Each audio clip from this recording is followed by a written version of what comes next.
야, 오늘 이 예배에 우리 하나님의 크신 은혜가 저와 여러분에게 충만하게 임할 줄로 믿습니다. 네. 우리 옆에 계신 분들 한번 인사할까요? 은혜 많이 받으세요. 한번 인사하십시다. 은혜 많이 받으십시오. 앞뒤에 계신 분들하고도 은혜 많이 받으시고요. 네. 우리의 마음이 활짝 열려야 하나님의 은혜를 더 잘 받을 수 있죠. 네. 오늘은 그동안 11월, 12월 우리 지난 연말에 여러 가지 다른 말씀들을 전하느라고 중단되었던 사도행전 강해 오늘부터 계속됩니다. 사도행전 강해 18번째 시간으로 성령 받은 공동체, 이런 제목으로 우리 같이 하나님의 말씀을 나눠보도록 하겠습니다. 지난주에 제가 말씀을 드렸는데 이제 이번 주에 주보가 많이 바뀌었죠. 주보가 새로 바뀌었는데 여러분 한번 주보에 이 앞면 펴지 말고 이렇게 넘기시면 예배 순서가 있는 면이 있습니다. 예배 순서가 있는 면을 한번 펴보시겠습니까? 그 예배 순서가 있는 편, 주일 예배 순서가 있는 그 면을 보시면 그 맨 밑에 오늘의 암송 말씀 그런 말씀이 있습니다. 이제 이 말씀 사도행전 4장 32절의 말씀은 오늘의 암송 말씀입니다. 이 암송 말씀은 이제 앞으로 여러분들이 한 주간 동안 이 말씀을 암송하고 기억하라고 따로 뽑은 거고요. 그 말씀을 암송할 때 하나님 주신 은혜가 특별히 놀라울 줄로 믿고 한 주간 동안 이 말씀을 이제 암송하는 거예요. 그러다가 4월 1일이 부활주일인데 4월 1일 날 암송대회를 하기로 했습니다. 우리 마을별. 그때 암송대회의 내용은 매주마다 실리는 이 암송 구절입니다. 그러니까 매주 읽으시고 그 말씀으로 은혜 받으시고 그리고 또 기억도 했다가 나중에 암송대회 때 상도 받고 그럴 수 있으면 좋겠습니다. 지난주 암송 말씀이 뭔지 혹시 아십니까? 네, 그 말이 맞긴 맞는데 제가 따로 이렇게 주보가 이렇지 않았기 때문에 소개는 못 드렸죠. 지난주 암송 말씀은 이사야 43장 19절입니다. 우리 앞에 한번 스크린 보시고 자, 한번 다 같이 읽어보겠습니다. 시작. 보라, 내가 새 일을 행하리니 이제 나타낼 것이라. 너희가 그것을 알지 못하겠느냐? 반드시 내가 광야의 길을 사막에 강을 내리니. 아멘. 이제는 외웁니다. 외우는 마음으로 봅니다. 시작. 보라, 내가 새 일을 행하리니 이제 나타낼 것이라. 너희가 그것을 알지 못하겠느냐? 반드시 내가 광야의 길을 사막에 강을 내리니. 아멘. 한번 외워볼까요? 보라, 시작. 보라, 내가 새 일을 행하리니 이제 나타날 것이라. 너희가 그것을 알지 못하겠느냐? 반드시 내가 광야의 길을 사막의 강을 내리니. 아멘. 잘 외우셨습니다. 어떻게 이렇게 잘 외우십니까? 잘 외우셨죠? 여러분 오늘 암송 말씀 한번 보십시다. 주보를 보시고 사도행전 4장 32절. 오늘은 이제 중복돼서 이렇게 두 번 합니다만 다 같이 시작. 믿는 무리가 한 마음과 한 뜻이 되어 모든 물건을 서로 통용하고 자기 재물을 조금이라도 자기 것이라 하는 이가 하나도 없더라. 아멘.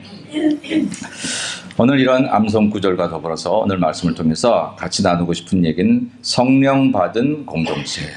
자, 이제 주보를 내려놓으시고요. 주보는 이따가 이제 보시기 바랍니다. 오늘은 성령 받은 공동체. 초대교회는 한마디로 말하면 성령 받은 공동체였다. 이렇게 얘기할 수 있습니다. 그럼 우리 교회는 뭐라고 규정할 수 있을까요? 예수마을교회 그럼 뭐가 딱 떠오릅니까? 사랑이 넘치는 교회. 아멘. 네. 기도하는 교회. 네. 아멘. 계속 나오면 이제 설교 안 하고 그걸 예수님 때문에 행복한 교회. 아멘. 다 아멘이시죠? 정말 그렇게 돼야 될 것입니다. 그리고 우리가 주장하는 것으로 끝나지 않고 밖에 있는 사람들이 물어 여러분은 이렇게 아는 연관을 통해서 그래 그 교회는 그렇대더라. 한번 가보고 싶다. 사랑이 정말 고픈 사람들이 세상에 참 많거든요. 정말 그런 사람들이 사랑을 찾아 여기 오고 행복하고 싶은 사람들 다 사람의 마음이잖아요. 그 교회 가면 행복해진대. 뭐 그렇게 되는 마음을 가지고 올 수 있는 교회. 하나님의 아름다운 것들로 규정된 그런 교회가 되기를 소망하고 초대교회는 여러 가지 별명들이 있었는데 그중에 저에게 초대교회를 한마디로 규정해 보라고 말하면 저는 성령 받은 공동체, 즉 성령 공동체다, 이렇게 말할 수 있을 것입니다.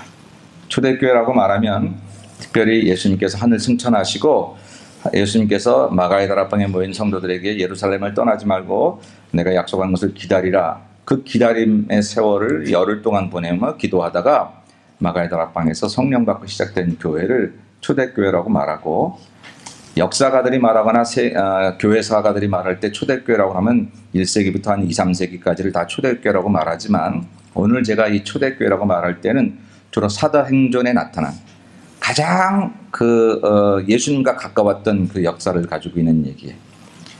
하늘나라의 교회가 어찌 완전할 수 있겠습니까마는 그래도 완전에 가장 가까웠던 모습을 간직한 교회, 그 교회는 지금 우리 초대교회다, 제가 그렇게 얘기를 하고 있습니다. 그 교회는 어떤 교회냐, 바로 성령 받은 교회, 성령 받은 공동체다, 성령 공동체다. 초대교회가 성령 공동체라는 걸 찾아볼 수 있는 증거는 사도행전에 너무도 많습니다. 우리가 몇 군데를 찾아보면 오순절날 성령 강림이 임해서 이제 교회가 시작된 것을 압니다. 사도행전 2장의 얘기죠. 예. 저기 4장으로 잘못 나왔네요. 2장의 얘기입니다. 4절 말씀을 우리 같이 한번 볼까요? 시작. 그들이 다 성령의 충만함을 받고 성령이 말하게 하심을 따라 다른 언어들로 말하기를 시작하니라. 아멘. 오순절을 지키러 왔던 많은 사람들, 그들 가운데 마가의 다락방에 모여있던 120명의 성도들에게 성령이 강하게 역사하신 그 사건, 그것을 보고 막 세술에 취했다고 얘기할 정도의 그 사건, 그게 이제 교회가 시작된 첫 번째 사건이었다. 그래서 성령의 역사하심으로 시작된 교회가 이제 초대교회입니다. 이 초대교회를 제가 이렇게 소개하는 이유는 우리가 그래도 닮아가야 될 교회, 하늘나라에 있는 교회들 중에는 요즘에 이 교회가 성장한데 저 교회가 성장한데 한국의 어느 교회가 크대, 미국의 어느 교회가 크대, 그것도 다 귀하지만 정말 귀한 것은 성경에 나타난 예수님과 가장 가까웠던 바로 그 모습을 찾아가는 것이 우리가 바로 되는 길이기에 오늘 이것을 소개해드립니다. 그러면 성령의 강림으로 시작된 교회라고 하면 예수마을교회는 정 목사가 개척을 해서 시작된 것 외형적으로는 그렇지만, 예수마을교회는 초대교회 교인들이 누구누구 오셔서 열심히 섬겨서 이렇게 되어진 것 외형적으로는 그렇지만, 정말 중요한 사실은 우리 교회는 시작부터 끝까지 성령으로 시작된, 성령으로 출발하는 그런 교회여야, 그래야 본질에 가까워질 수 있다 하는 것을 설명하는 것입니다. 우리 교회 성령 강림의 역사가 늘 있도록 기도하셔야 될 이유지요. 또 초대교회는 어떤 교회였냐면 성령 받은 지도자가 있는 교회였어요. 4장 8절입니다. 같이 봅니다. 이에 베드로가 성령이 충만하여 이르되 백성의 관리들과 장로들아. 아멘. 여러분 이렇게 읽는 것도 힘이 드신 분들이 계신 것 같아요. 힘드시죠? 하나님의 말씀은 자꾸 선포하고 읽을 때, 제가 읽으라고 할 때 같이 읽는 것이 그냥 단순한 낭독이 아니라 하나님과 동일하게 말씀 속에 그분을 기다림이 됩니다. 예배 때 이제 나오지만 한 마음으로 성경을 같이 읽을 때 얼마나 놀라운 일이 일어나는지 몰라요. 에스라 시대 때 다 같이 성경을 읽었더니 회개의 역사가 막 일어나고 그랬습니다. 한 번만 같이 힘차게 그냥 보지 말고 같이 한번 입으로 읽어보십시다. 이에 베드로가 성령이 충만하여 이르되 백성의 관리들과 장로들아. 아멘. 초대교회는 성령 받은 지도자가 있었어요. 지도자가 중요한 게 아니라 그 지도자가 성령 받은 게 중요하다. 베드로가 성령이 12사도가 성령이 충만했습니다. 여러분 아시잖아요. 베드로가 배운 거라고는 고기 잡는 것뿐이 없었다는 것은. 고기 잡는 세월을 버리고 예수님 따라다닌 지 딱 3년인데 예수님 따라다니라고 정신없었지 뭐 새로운 신학교육을 받은 것도 아니고. 근데 예수님 하늘 올라가시자마자 베드로는 초대교회 지도자가 됐는데, 사도행전이 베드로에 대해서 얘기할 때마다 성령께서 말씀한, 성령이 충만해서 성령으로 말미암아, 그렇게 나와요. 성령 받은 지도자가 있는 교회가 하나님 앞에 바른 교회가 되죠. 예수마을교회는 정인호 목사가 성령 충만해야 될 것입니다. 최선을 다하겠습니다. 최선을 다하고 내가 최선을 다해서 성령 받는 게 아닌 건 알지만 하나님 앞에 그렇게 성령으로 충만하게 살기 위해서 더 경건생활하고 더 믿음으로 바로 살려고 애를 쓰겠습니다. 여러분이 기도해 주시고요. 그럴 수 있잖아요. 교인들도 우리 목사님 이랬으면 좋겠어 이렇게 생각하는 부분들이 있잖아요. 근데 제가 부탁하는 것은 여러분의 마음에 저를 맞추려고 하면 제가 다 찢어질 수밖에 없습니다. 이 사람 맞추다 보면 저 사람에게 안 맞고 저 사람 맞추면 이 사람에게 안 맞지.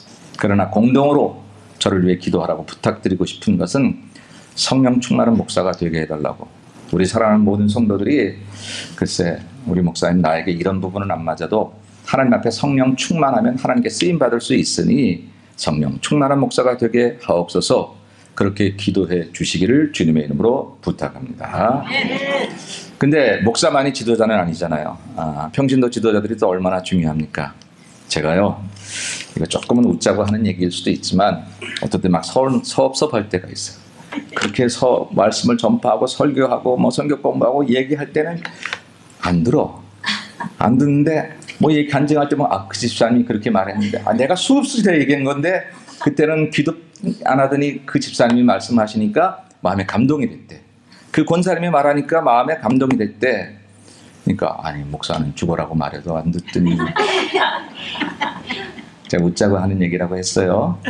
고마워서 하는 얘기예요. 그 집사님 마음이라도 감동을 받으니 그 권사님 얘기를 듣고 마음이 움직이니 교회는 성령 받은 평신도 지도자들이 필요한 거예요. 그래서 목사가 하지 못하는 것들을 그들을 통해서 하나님이 하십니다. 여러분 옆에 성령 받은 평신도 리더들이 있다는 사실들을 우리는 함께 고마워해야 할 것입니다. 돈 많은 사람이 있는 것도 좋고 똑똑한 사람이 있는 것도 좋지만 우리 예수마을교회 안에는 성령 받은 권사님이 계시고 성령 받은 청지기가 있고 성령 받은 팀장들이 있다.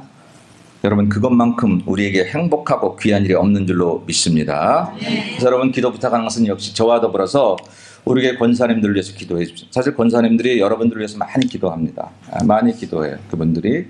근데 여러분들도 권사님들이 그래도 우리의 평신도 지도자잖아요. 그러니까 많이 기도해 주셔야 돼요. 많이 기도해 주시고 그리고 우리 청지기들에게 뭐 이렇게 해라 저렇게 해라 그러지만 말고 우리 청지기들을 정말 주의 종처럼 하나님의 종처럼 모시고 청지기들을 위해서 기도를 많이 해주셔요. 성령 받아 충만한 팀장들이 그래야 하니까 성령 받아 충만한 지도자가 돼야 하니까. 그래서 우리 교회 모든 지도자들 특별히 우리 교회 학교 또 우리 선생님들을 위해서 기도 많이 해주셔야 성령 받은 교사가 돼 아이들을 그런 아이들로 키우잖아요. 그러니까 여러분 성령 받은 지도자가 있는 교회가 초대교회였는데 그 교회가 그래도 하나님의 교회의 본질에 가까웠다면 우리 예수마을교회의 모든 평신도 지도자들 함께 성령 받은 지도자가 되시기를 주의 이름으로 축원합니다. 또한 초대교회는요 지도자만 성령 받은 게 아니라 무리가 성령을 받았더라고요. 사도행전 4장 31절의 말씀을 같이 보겠습니다. 빌기를 다하매 모인 곳이 진동하더니 무리가 다 성령이 충만하여 담대히 하나님의 말씀을 전하니라. 아멘. 누가요? 무리가 회중들이 성도들이 그 모인 사람들이 다 성령의 충만함을 받았던 교회가 그 교회가 바로 초대교회였다라고 하는 거예요. 초대교회도 나중에 문제가 생기죠. 문제가 생기지만 문제가 생겼다고 해서 교회가 완전히 잘못된 건 물론 아니니까. 그런데 이 오늘 읽은 본문의 말씀에 보면 그러한 문제도 아직은 태동하지 않을 정도의 거의 완벽에 가까운 그런 모습을 가졌는데 그것은 성령으로 시작됐고 성령 받은 지도자가 있었고 무리들이 다 성령에 충만하니까 그러니까 사단마귀가 틈타지 못하도록 그렇게 되었기 때문에 이런 완벽한 교회 본질을 가졌다. 교회 사가들이 연구해보면 이 기간이 얼마나 될까? 단순히 뭐 한 1년일까? 10년 정도 갈까? 뭐 그렇게 얘기하는데 그것은 정확하게 어느 학자도 잘 이야기하지 못합니다. 그러나 어쨌든 이 사도행전에 나온 오늘 본문의 말씀과 같은 그런 여러 가지 말씀들 속에 나오는 그 모습은 어쨌든 성령의 충만한 지도자와 무리와 그것을 통해서 본질에 가까운 모습들을 가지고 있는 것을 볼 수 있어요. 나는 우리 예수마을교회가 성숙, 성장, 성공, 세일을 행하시는 하나님 이런 제목을 가지고 나가지만 결국 한마디로 말하면 올해에 성령의 인격적인 만남을 통해서 성령의 충만함을 입고 성령으로 기뻐 뛰며 즐거워하며 살아가시는 여러분 모두가 되시기를 주의 이름으로 축원합니다. 저에게 오늘 예수마을교회를 어떻게 만들고 싶냐고 물어본다면 확실합니다. 올해에는 빈들의 마르풀 같은 우리의 이 심령에도 성령의 단비가 내려지면 살아나듯이 우리 교회가 성령의 충만함을 통해서 우리 교우들이 다 살아나고 그냥 모이면 눈이 반짝반짝하고 사랑이 넘쳐나서 막 주체할 수 없을 정도의 아름다운 영적 공동체가 될 줄로 믿습니다. 아멘 안 하신 분들은 우리 교인이 아니라 네. 또한 마지막으로 이 초대교회는 어떤 교회냐면요, 예수님만 전하는 교회였더라고요. 예수님만 전하는 교회. 왜 성령 받은 교회가 예수님만 전해야 되느냐면, 예수님께서는 하늘 승천하시면서 제자들에게 그 전에 교육하시기를, 내가 가야 보혜사 성령이 너희에게 온다. 그리고 그 보혜사 성령이 너희에게 오시면 그 성령은 내가 했던 말들을 기억나게 할 것이고 그것을 깨닫게 할 것이고 나에게 그리스도에게 인도하게 할 것이다. 결국 성령은 예수를 전하는 거예요. 요즘에 성령 받았어? 그러면 저 기도원 가서 뭐 펄쩍펄쩍 뛰고 그런 현상이 있을 수는 있지만 그것으로 증거되는 게 아니라, 성령 받은 가장 확실한 증거는 거짓 없이 변함없이 예수를 나의 구주로 고백하는 것인 줄로 믿습니다.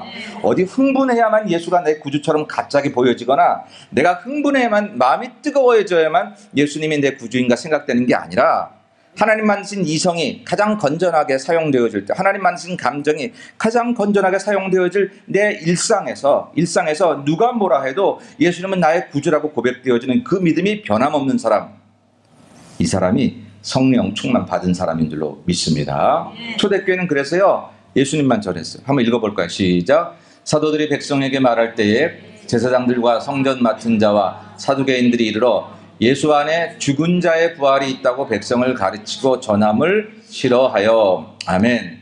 저 제사장들과 성전 맡은 자와 사두개인이 초대교회가 예수가 죽었다 살아났다 십자가와 부활을 전하고 다른 거 아무것도 안 전하고 그 예수만 전하는 게 싫었다는 거예요. 그래서 다 읽지 않았지만 그 다음 구절에 나오면 사도들을 잡아둬요.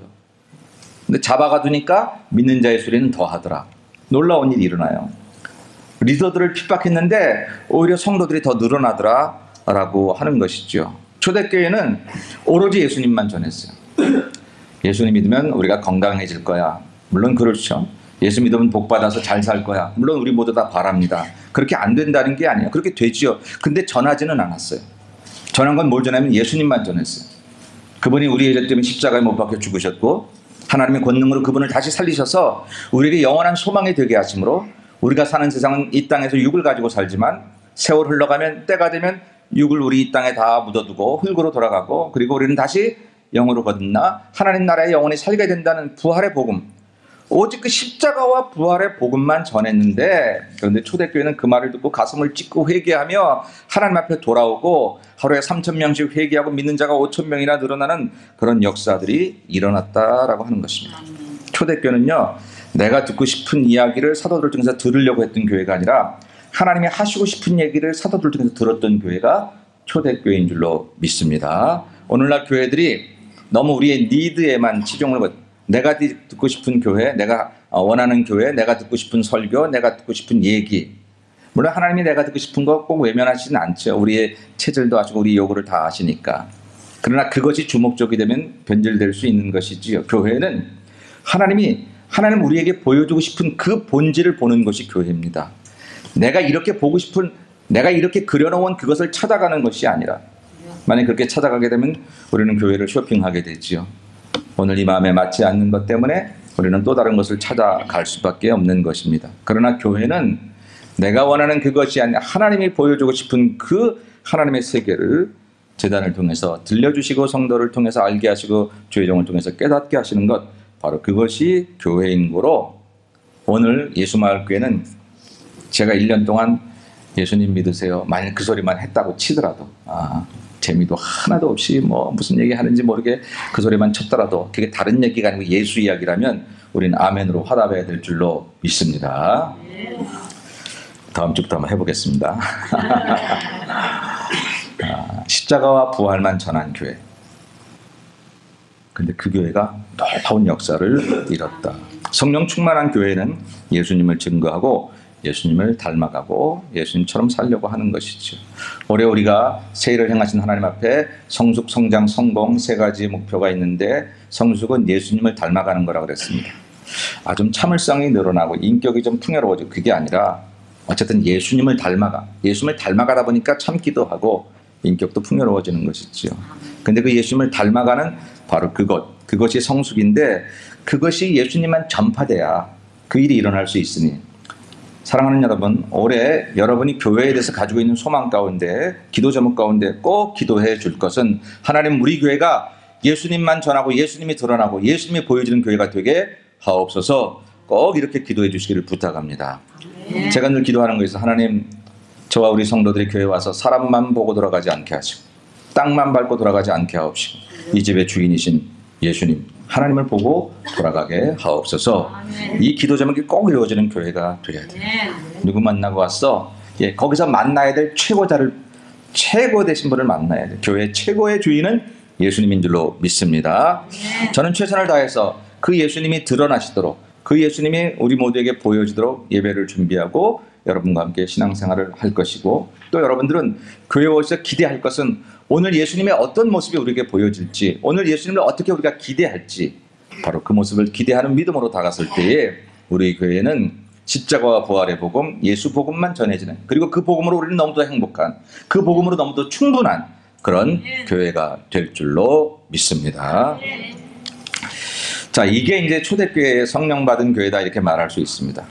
그런데 이 성령받은 그런 이 교회, 이 초대교회가 진짜 성령받았구나 하는 것을 우리가 실제 삶에서 찾아볼 수 있는 몇 가지 증거들이 있어요.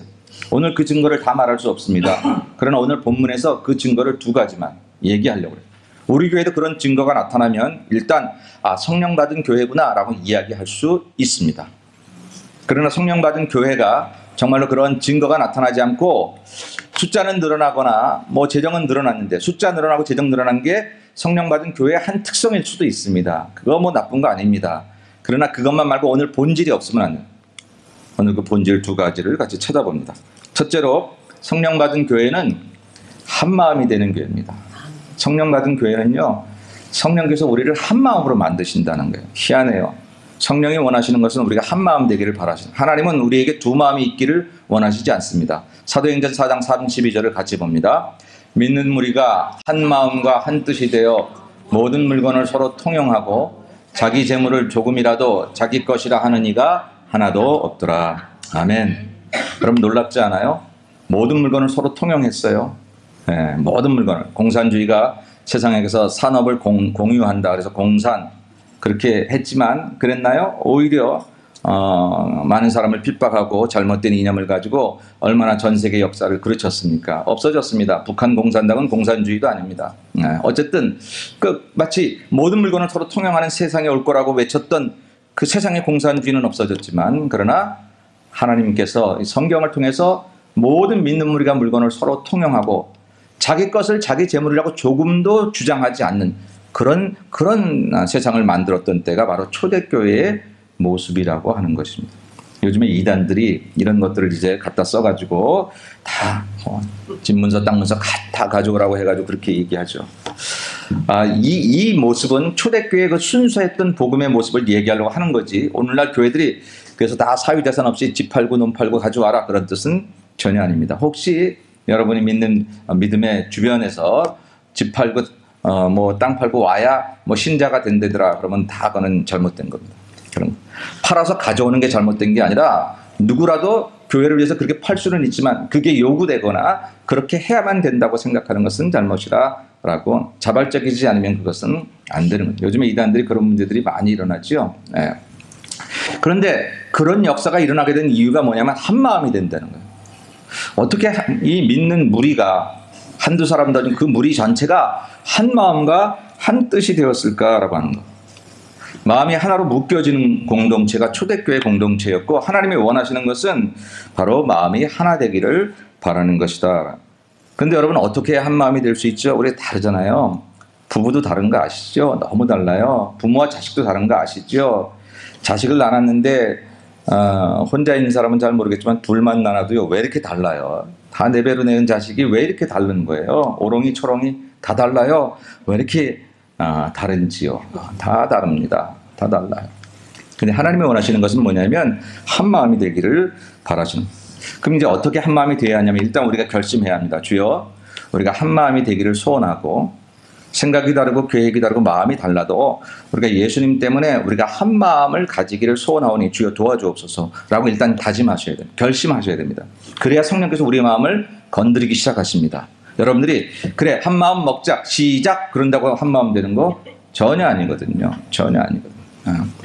성령 받은 교회는 그런데 한 마음이 된다고 하셨으니까 그러니까 우리가 그렇게 다짐하고 나설 때에 하나님은 우리에게 그런 마음을 같이 하게 하시려고 합니다. 사도 바울은 빌립보 교회에게, 특별히 빌립보 교회만 해도 이 원래 예루살렘 교회에 많이 떨어진 이방 교회고 시간이 많이 지난 교회니까 문제가 많이 생겼어. 한 마음이 안 됐어. 그래서 이렇게 요구합니다. 다 같이 읽습니다. 그러므로 그리스도 안에 무슨 권면이나 사랑의 무슨 위로나 성령의 무슨 교제나 긍휼이나 자비가 있거든 마음을 같이하여 같은 사랑을 가지고 뜻을 합하며 한 마음을 품어. 아멘. 빌립보 교회에 그렇게 고백합니다. 부탁합니다. 한 마음을 좀 품으라고. 특별히 성령의 교제가 있으면 반드시 한 마음을 품어야 되는 것이라고 그렇게 이야기를 하고 있다라고 하는 것입니다. 마음을 같이하여 뜻을 같이하여 한 마음을 품어야 그래야 하나님 역사한다고 바울은 빌립보 교인들에게 그렇게 역설하고 있습니다. 하나님이 제일 싫어하시는 것이 두 마음을 품는 것입니다. 두 마음을 품는 것. 오늘 본문에서 제가 중심적으로 다루진 않지만 바나바가 밭을 팔아가지고 다 돈을 가지고 와서 하나님께 드렸어요.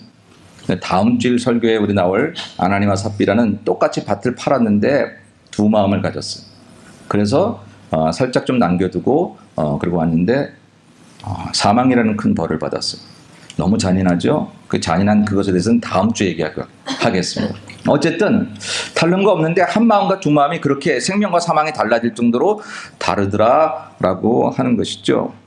여러분, 두 마음을 품으면 나도 무너지고 우리 공동체도 무너집니다. 하나님은 우리에게 한 마음을 품을 때 나도 살고 우리 모두도 살 것이라고 약속하셨습니다. 그러면 한 마음 품는 건 뭡니까? 일단 내 마음을 하나로 만드셔야 돼요. 여러분, 여러분의 마음은 한 마음입니까? 어제 가졌던 생각 오늘도 전혀 변함없으니까? 그 사람에 대해서 좋아했던 마음 지금도 여전히 변함없으니까? 오늘은 나를 보고 눈을 치켜뜨는데 괜찮아요? 여러분, 어제는 막 소망 중에 그거 잘할 것 같았는데 오늘은 낙심되는 적은 없습니까? 진짜 지난 밤에는 다 이룰 줄 알았어. 근데 오늘 아침에 일어났더니 뭐 전화가 하나 걸려오는데 상황이 달라졌대. 완전히 곤두박질하는 내 마음. 우리들의 마음은 도대체 몇 마음이죠? 우리들 안에는 도대체 몇 개의 마음이 있는 것입니까? 오늘 한 마음을 품으라는 얘기의 첫 번째로 우리 자신 안에도 한 마음을 품을 수 있어야 된다. 어느 때나 하나님의 마음과 사단의 마음 속에서 왔다 갔다 하는 자가 되지 말고 하나님이 주신 그 올곧은 마음을 지켜나갈 수 있는 내 마음을 지키는 자가 돼야 내가 하나님께 축복을 받는 사람이 된다라고. 앞가디가 달라서도 안 돼요. 겉과 속이 달라서도 안 돼요. 정말로 내 한 마음으로 사람을 대하고 내 일을 되어야 된다라고 하는 것이죠. 내 마음 안에 사랑과 미움이 있습니다. 좋아했던 사람이었습니다. 사랑했던 관계였습니다. 그러나 여러 가지 일로 어떤 일로 틀어졌습니다. 지금은 미워합니다. 어느 것이 맞을까요? 사랑도 맞았습니다. 그때는 좋았으니까. 근데 지금 미움도 맞습니다. 왜? 그가 나를 이렇게 힘들게 했으니까 내가 미워하는 것은 너무나 당연한 일이라고 생각합니다. 근데 하나님의 한 마음을 품으라고 하십니다. 여러분, 그런 경우는 여러분 어떤 마음을 품으시겠습니까? 일반 이론적으로는 알겠지만 내 상황에 있어서는 하나님도 내 상황 당하면 미워할걸? 우리 그런 얘기 하고 싶지 않으십니까? 소망과 낙심의 마음이 내게서 자꾸 교차가 될 때 여러분 어떤 마음을 찾으실 것입니까?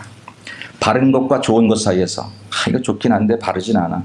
이건 바르긴 한데 힘들고 딱딱해. 이거 어려워, 힘들어. 나 편한 대로 하고 싶어. 어느 마음이 여러분의 마음이랍니까? 할까 말까 할 때 어느 마음이, 갈까 말까 할 때 어느 마음이 우리가 가져야 될 마음입니까? 간단합니다. 우리 안에서 하나님이 원하시는 한 마음으로 통일되려고 하면 그 마음의 본질은 예수님께 있습니다. 주님께서 좋아하시고 하나님이 옳다고 여기시는 그 마음이 내가 항상 가져야 될 한 마음입니다. 지금은 미워할 수밖에 없는 상황이 주어졌지만 본질상 하나님은 미움을 원하시지 않습니다. 그러면 내 마음을 사랑의 마음으로 고치려고 애쓰셔야 합니다. 내 감정은 도대체 사랑이 가지 않는 것을 저도 압니다. 저도 그런 마음이 들어갈 때가 많으니까, 있었으니까. 그러나 그 마음은 하나님이 원하시는 마음이에요. 그건 두 마음이에요. 그건 주께서 원하시는 마음이에요. 사단이 좋아할 마음이에요. 비록 저가 나를 그런 마음의 감정을 갖게 했다고 할지라도 내 마음에 자리 잡아야 될 마음은 한 마음, 하나님이 좋아하시는 그 마음입니다. 그게 사랑이고 그게 낙심이 아니라 소망이고 그게 내가 좋은 거 아니라 하나님 보시기 바른 것. 바로 그 마음을 품어야 우리 인생이 바로 된다고 하는 것입니다. 이제 우리들은 싸우셔야 됩니다. 어떤 것다가 내 마음속에 이 두 마음이 늘 자리 잡아요. 두 마음이 막 찾아.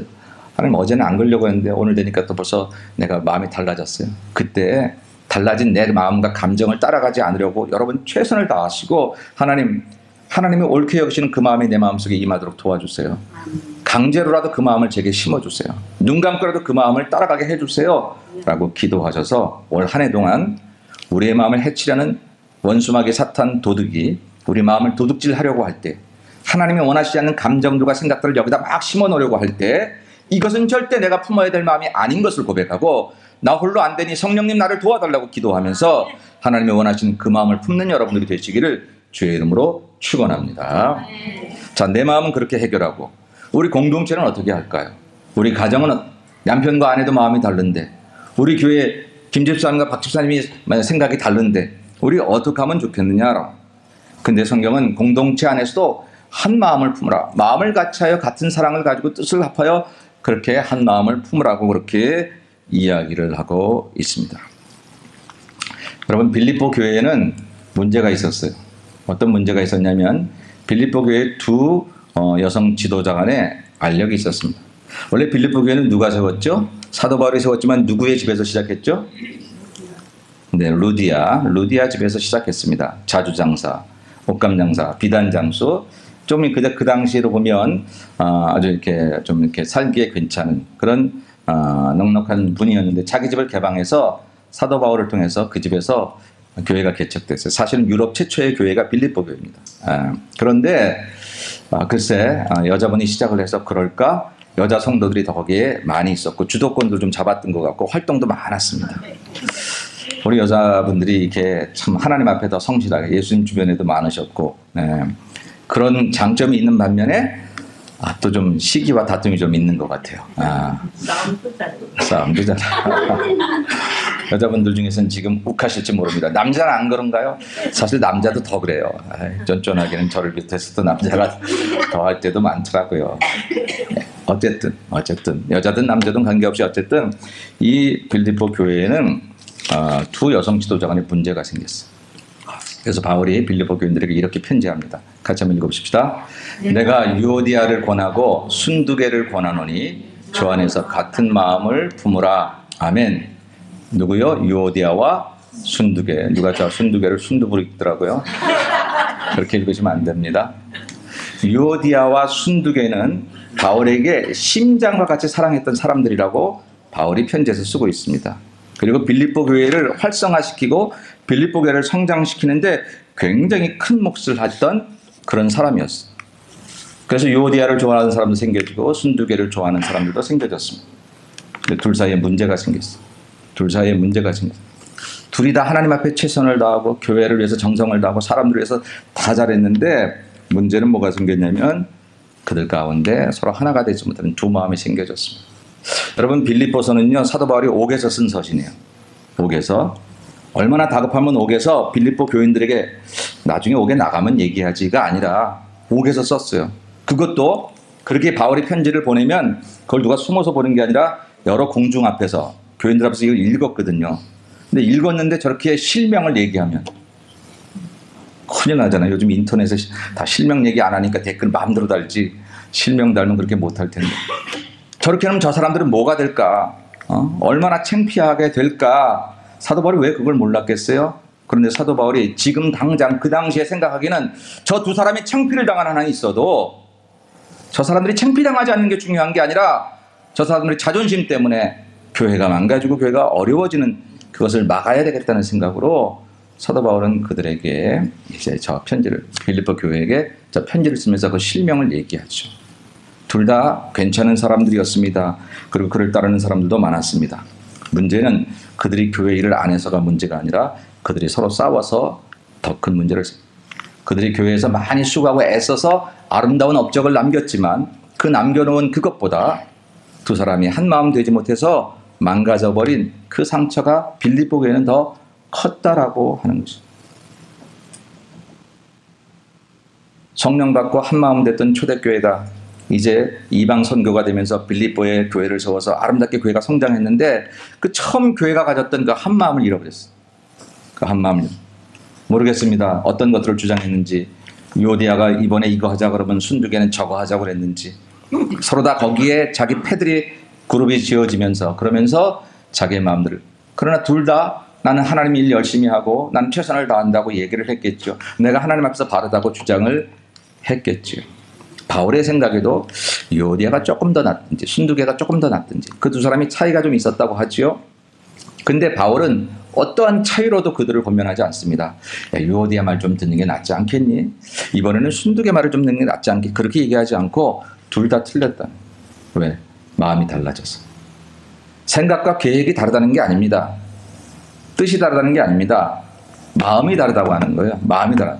이것은 계획이 다른 그것을 그리스도의 마음을 품어서 하나로 만들 수 있는 그런 기회를 놓쳐버리고 있다라고 하는 거예요. 그럴 수 있다는 거예요. 생각이 다르고 계획이 다른 것 얼마든지 한 마음으로 그것을 하나로 만들 수 있는데 지금 그것을 안 하고 있다라고 하는 거죠. 그것이 결정적인 실수라고 지금 이야기를 하고 있다는 것이죠. 그래서 바울은 두 사람 모두에게 똑같이 유오디아를 권하고 순두개를 권하노니 주 안에서 같은 마음을 품으라고 그렇게 이야기를 합니다. 내 마음도 흔들리지 않으려면 예수님이 좋아하시는 그 마음을 내 마음에 심는 것이 중요하고 공동체가 흔들리지 않으려면 내 편, 네 편이 아니라 주님이 주시는 한 마음을 갖는 것이 중요하다라고. 그런 얘기가 있더라고요. 어느 목사님 글에 보니까 요한복음 9장에 소경이 눈을 뜨는데 예수님께서 진흙을 침에 발라가지고 이렇게 해서 눈을 발라니까 떴잖아요. 마가복음 8장에는 그냥 침만 뱉어서 눈을 뜨게 했습니다. 근데 그 두 사람이 만났대요. 그 두 사람이 그렇게 눈 떴던 두 소경이 만나서 얘기를 하고 서로 간증을 하는 중에 보니까 요한복음 9장 사람은 흙에다가 진흙에다 이겨서 이렇게 했다고 얘기하는데 이 사람은 난 진흙 안 발랐는데 그냥 침만 발랐는데 그랬더니 진흙에서 발랐던 그 사람이 너 가짜야. 야 소경이 눈 뜨는 거 예수님께서 진흙에 바르고 그걸 침에 발라가지고 그래서 이렇게 해서 그게 진짜지 넌 진흙도 안 발랐으면 넌 가짜야 그러더래요. 그래서 그 뒤로 진흙파와 비진흙파가 생겼답니다. 한 마음을 품지 않으면 안 됩니다. 누가 잘나면 얼마나 잘났을까요? 누가 오르면 얼마나 오를까요? 나의 오름을 주장하는 것보다는 저 사람의 틀렸음을 받아주는 게 훨씬 더 성숙한 사람이다. 조금만 시간 지나도 내 오름이 옳지 않았음을 금방 깨닫는 때가. 사람의 경험으로 보면 침 튀기면서 남 잘못했다고 얘기하는 사람 하루만 지나고 한 달만 지나가도 자기가 그대로 살고 있는 것을 볼 때가 얼마나 많은지 모릅니다. 저를 비롯해서 우리 모두가. 그런데 뭘 그렇게 주장을 하려고요. 한 마음을 품는 게 중요하다라고 하는 것이죠. 나는 올 한 해 여러분 마음에 변함이 좀 없었으면 좋겠어요. 잘 믿겠다 그랬다가 또 못 믿겠다 그랬다가 좋았다 그랬다가 나빴다 그랬다가 하겠다 그랬다가 못하겠다 그랬다가 여러분 그러지 말고 주님이 좋아하시는 마음을 한번 심어보세요. 그런데 그 마음을 감당하기 힘들면 성령님 도와주실 거예요. 그 기도하면 우리 더 큰 능력을 힘입을 것입니다. 우리 교회 공동체 또 우리 셀그룹 오늘부터 시작합니다. 마을 모임 이러쿵저러쿵 그 마을 모임이 하나가 똘똘 뭉쳐보면 하나님이 그 속에서 얼마나 놀라운 은혜를 주실지 우리에게 한 마음이 되는 교회가 될 줄로 믿습니다. 마지막으로 성령 받은 공동체에 이렇게 한 마음이 나타나고요. 성령 받은 공동체에는 두 번째로 뭐가 나타나냐면 타인을 존귀하게 보는 능력이 나타납니다. 이거 희한한 거예요. 이건 인격 가지고 되는 게 아닙니다. 빌립보서 2장 3절로 4절 다시 같이 봅니다. 아무 일에든지 다툼이나 허영으로 하지 말고 오직 겸손한 마음으로 각각 자기보다 남을 낮게 여기고 각각 자기 일을 돌볼 뿐더러 또한 각각 다른 사람들의 일을 돌보아 나의 기쁨을 충만하게 하라. 아멘.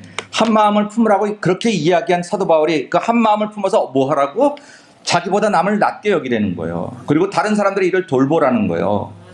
여러분 성령으로 충만해지면 다른 사람이 보여지는데 그냥 보여지는 게 아니라 그 사람이 존귀해 보여진다는 거예요. 그 사람은 사실 그대로예요. 아직 그 성격 그거 아직 못 고쳤어. 근데도 불구하고 그 못 고친 그것이 나에겐 그렇게 바다가 되고 그렇게 내가 무시할 만한 것이 되더니 내가 성령 받으니까 그 사람 아직 달라지기도 전에 내가 그 사람이 존귀해 보이고 불쌍해 보이고 가여워 보이고 사랑스러워 보이고 그렇게 되더라고 하는 것입니다. 사실 알고 보니까 그 사람이 고쳐지지 않은데 문제가 있었던 게 아니라 내가 성령 받지 못하고 성령에 충만하지 않아서 내 눈이 율법의 눈만 가지고 있었지 복음의 눈을 가지고 있지 못했어요. 정죄할 줄만 알았지 파헤칠 줄만 알았지 그것을 감싸고 봉합해서 일어서게 만들 줄 모르는 그랬으니까 늘 어떻게 내 주변엔 다 저런 것들만 있냐라고 그 저런 것들이 그게 얼마나 존귀한 사람들이었으면. 옆에 있는 사람 쳐다보실래요? 저런 것들인지 존귀한 사람인지. 너무너무 존귀한 사람들 내 주변에 두신 것이죠. 그래서 그들의 필요가 그 당시에 뭔가 했더니 구제였어요. 그래서 막 구제했습니다. 가진 사람이 못 가진 사람이 막 나눠주었습니다. 그러나 사실 이 이야기는 구제 이야기를 하려고 하는 게 아니에요. 사도행전에서 초대교회 이야기를 구제 이야기로 해석하는 것은 좀 부족한 것입니다. 교회는 자선단체가 아닙니다. 교회는 구제하는 것이 아닙니다. 복음으로 또 구원을 받아 복으니까 불쌍한 사람들에게 사랑도 주고 마음도 주고 복음 다 줘야 되겠는데 거기에 물질이 필요하니까 물질도 주는 거예요. 이게 구제가 따라갈 뿐이지. 구제가 따라갈 뿐이지. 예수 없는 구제 소용없어. 우리 선교할 때도 늘 그런 딜레마에 빠지잖아요. 이거 언제까지 갖다 줘야 돼? 예수 없이 갖다 주기만 하면 뭐 변화가 일어났지? 우리 그런 딜레마, 그런 어려움이 있지 않도록 서로 기도하면서 선교하기도 합니다. 오늘 초대교회 구제의 모습, 믿는 사람이 다 물건을 함께 썼다. 이건 물건을 함께 쓴 게 문제가 아니라 그 사람들이 물건을 함께 쓰도록 마음에 성령이 충만해서 나보다 남이 좋아 보이기 시작하고 내가 멸시하고 내가 무시하던 그 사람이 하나님의 형상으로 존귀해지기 보여지기 시작할 때에 마음속에 그런 기적이 일어나니까 물질의 기적이 일어나고 생활의 기적이 일어나게 된 줄로 믿습니다. 오늘 우리 교회가 정말 성령 충만한 교회가 되려면 옆에 있는 사람이 정말 존귀한 사람처럼 보이셔야 됩니다. 내 수준에 맞는 사람은 사실 그게 대단한 거지만 아니에요. 하나님 수준에 맞는 사람이 되어야 되는데 하나님 수준에 맞는 사람 한마디로 말하면 뭔지 아십니까? 죄인. 하나님은 의인을 찾으러 온 게 아니라 죄인을 찾으러 오셨다고 예수님 말씀하셨습니다. 그 사람은 그 허물이 있어서 예수님이 필요합니다. 근데 내가 그 사람보다 조금 그 허물 덜하다고 그 사람 앞에 군림하는 것 옳지 않습니다.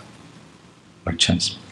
우리 교회가 성령 받은 교회가 되어 내 옆에 있는 사람을 존귀하게 보고 이 사람이 내 옆에 있어서 내가 얼마나 행복한지를 경험하게 되는 그런 교회가 되시기를 축복합니다. 결론입니다. 그래서 교회는 이렇게 성장합니다. 다 같이 말씀을 들은 사람 중에 믿는 자가 많으니 남자의 수가 약 5천이나 되었더라. 아멘. 그 4장에 나오는 그 이야기에서 이미 2장에서 3,000명 회개하고 그거 말고 이 자리에서도 막 그런 성장이 다른 거 한 거 없는데 성령받아 한 마음 되고 성령받아서 타인을 존귀하게 여기기 시작하면서 그 일환으로 구제도 일어나고 여러 가지 일들이 일어날 때 교회는 폭발적으로 성장했다. 올 한 해 예수마을 교회가 성령받은 교회가 돼서 한 마음으로 하나 되고 그리고 하나님의 은혜가 막 넘쳐나서 오는 사람들이 여기 오면 천사가 되는 것처럼 우리가 그들을 존대하게 될 때 그때 하나님의 교회는 성장하게 될 것이고 저와 여러분은 큰 복을 받을 줄로 믿고 올 한 해 성령 충만한 교회 성령 충만한 교인들이 되시기를 주의 이름으로 간절히 축원합니다. 거룩하신 하나님 도와주시옵소서. 성령 충만하게 소원합니다. 어떻게 성령이 충만해야 되는지 우리 아직 모르는 사람도 있지만 강단에 외쳐진 말씀을 믿고 내가 성령 충만하기를 소원한다고 주 앞에 아뢰고 기도할 때 하나님께서 우리를 그렇게 해 주실 줄로 믿습니다.